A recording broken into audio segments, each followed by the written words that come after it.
There's a couple folks in the audience I'll introduce you to. Mr. Bedingfield is over there. He is our Deputy Chief of Staff.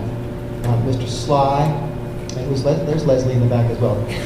Bobby's not, and Linda's here too. But the Rock Hill office is here. Mr. Sly is our District Director. He's responsible for the offices in Rock Hill, Sumter, and in Gaffney, which just opened last week. The nice lady who runs the Sumter office had a medical emergency. Couldn't be, she's fine, but she had to have some emergency minor surgery today, so she's not here.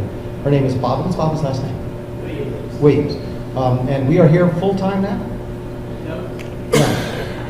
9 to 1, but every single day, and it's on Oxford? Yeah, 5:31. 5:31, oh, it's okay. Never mind. That's why I put it up there. We do not, this is not a political office, okay? This is a constituent service office. Various people in this office work for my predecessor. Other people have never been involved in politics before and probably still don't want to be involved in politics. It is not a political office. We do not ask you if you're Republican or Democrat. We don't even ask you if you're registered to vote. Come on in, call us. If you have any questions, like any questions you don't get a chance to ask tonight, please go ahead. Who is not asking a question? Young lady. Yes, ma'am. Yes, ma'am. My question is, do you know why Homeland Security is buying thousands of assault weapons and why Social Security Administration is buying ammunition? Why would Social Security and places like that need ammunition? What's going on? I can tell you, I know, or at least I know what they tell us when we ask them that question. And by the way, this is a good opportunity again for me to plug something else.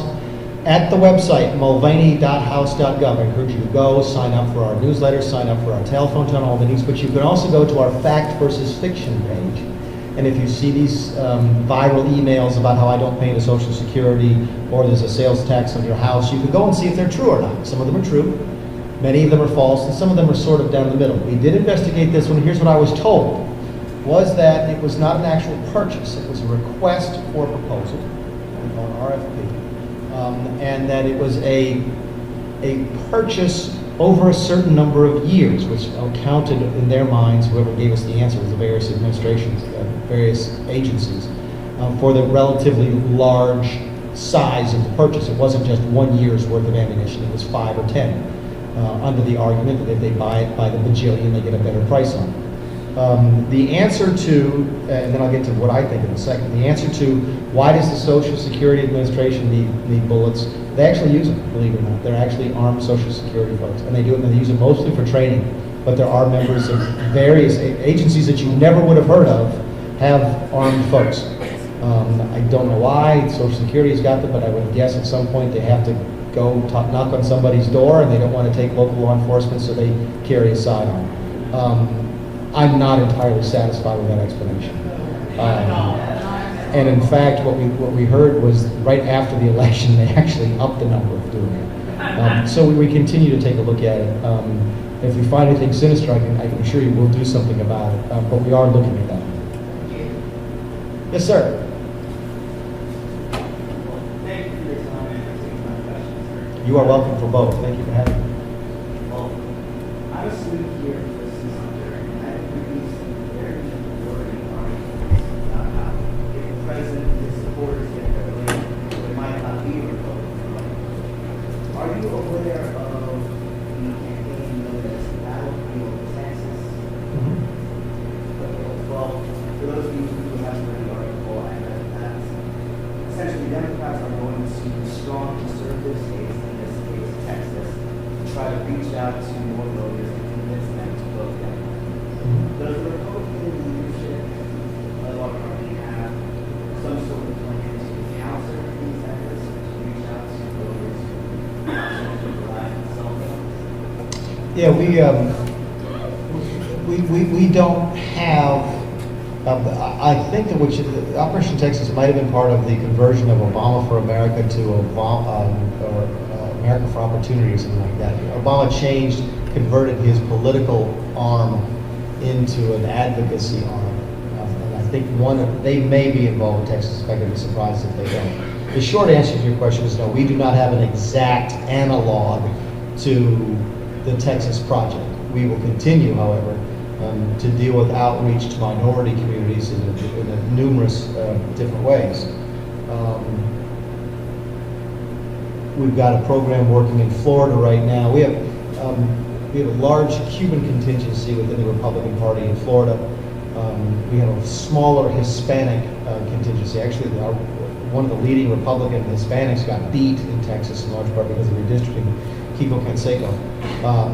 But we have continued to try and outreach to the various minority groups. Tim Scott obviously I'm a big, strong believer that I'm never going to convince more than 4% of the African American community to vote for me.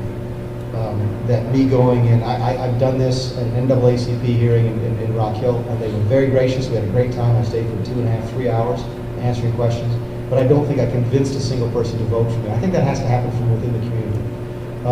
The Hispanic community, I think, is very similar. I think they're looking for leadership from within their own ranks. We had a meeting the other day with the former mayor of a large, I can't remember who it was, but a tremendous Mexican-American conservative. We have those elements within our party. Raul Labrador, a good friend of mine, one of my closer friends in Washington, is a Puerto Rican Mormon from Idaho. Go figure that one out. Yeah, but he's absolutely fabulous. In fact, my office is trying to find 3 days where I can go back to intensive language school. The young woman who's leaving, que habla un poco de español, está saliendo, pero yo estoy tratando de reaprender mi lengua. So we're trying to figure out a way to speak the language to people, to deliver the message in a form where folks can understand. So, listen, I'm a full believer that if we sit down, I had a radio interview today on XM Radio, and they said, what's wrong with Republicans? And I said, look, you can have day long what's wrong with Republicans. At the heart of the matter, what is it? Our message is right. We just need to believe it and not be afraid to talk about it. Why are we right? Because we believe in the individual. The other folks believe in collective action. They believe in government telling you what you have to do. I believe that you know what's best for you, and you will always know what's best for you, more so than I will know what's best for you. I think it's incredibly arrogant to think that you know enough about somebody else's life, their talents, their God-given abilities to tell them how to spend their time and spend their money. That is a very powerful message, I think, to the African American community. It's a very powerful message to the Hispanic community, to any community. That is a message that transcends race and gender. And sooner or later, we'll figure out a way to tell that to people in a way that convinces them to vote for us. Yes, ma'am.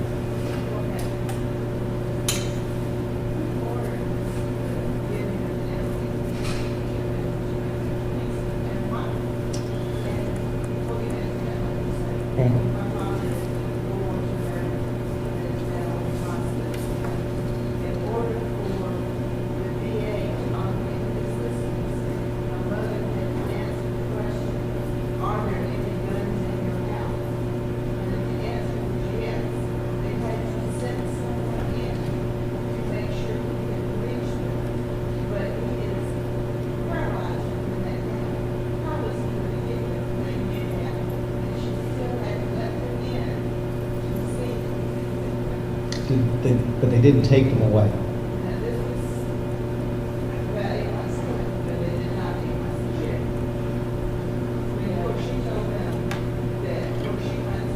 Can we find out if that's ordinary course of business? Yeah, the question is this, that she had the VA come in to provide hospice care for her father, who was a World War II vet, and there was a checklist of information you had to give to the VA, and one was, are there guns in the house, and can the vet get access to them? That's questions they ask the vets when they go to VA. Let's see if we can figure out what the story is on that. That's I guess under certain circumstances, if someone's been diagnosed with some type of mental illness, I think that's probably a reasonable question. Yeah. Well, but there's a difference between being 87 and... By the way, and this is not your question, I know, but I'm going to take the opportunity. Was he, before he was incapacitated, was able to do one of the honor flights? I'm sorry. If you know of any World War II vets, if there's any World War II vets in here, by the way, God bless you. I've spent some time with the vets on the honor flights. If you know of anybody who served let us know right away. I think there's one flight left, maybe, if it's still open, it's in April or something like that. And if you don't know what this is the program where there's an organization that will take the World War II vets at no cost, fly them to Columbia, drive them around, not Columbia, Washington, D.C., drive them around for the day, and fly them back. And it's the most powerful, emotionally positive thing you'll see ever.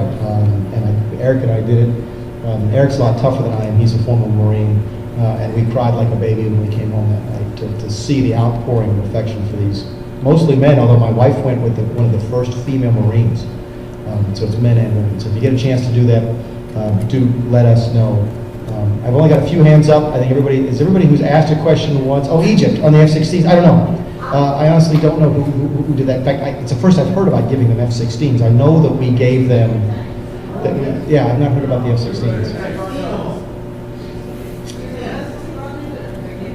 Okay, I'll have to look at it because I don't know about that. And I knew that we gave them small arms during the Arab Spring, but I wasn't aware that we just gave. It was done by Bush, but he was given them to Mubarak. Right. And they're just carried over now, and the political seasons changed, and they're changed. So these are not new. They haven't been delivered yet. They were. Oh, I see what you're saying. Oh. The government has changed over to this. That's a good question. I'll ask and find out. I honestly don't. It's the first I've heard of it. Yeah. I don't think it was a kid. You sold it to them. It doesn't matter, why we let them have them. No, Yeah. I'm in agreement with you, I'm just saying, classified as what it is, we sold it. I got you. So what you're saying is, let me see if I, because again, I'm filling in the blank, I'm backfilling. We had a contract to sell these folks that was cut during the Bush administration with the Mubarak administration. They were for delivery now, because that's how you do these things, and we are still living up to the contract, even though the Muslim Brotherhood now runs the government. Okay, we'll find out about it.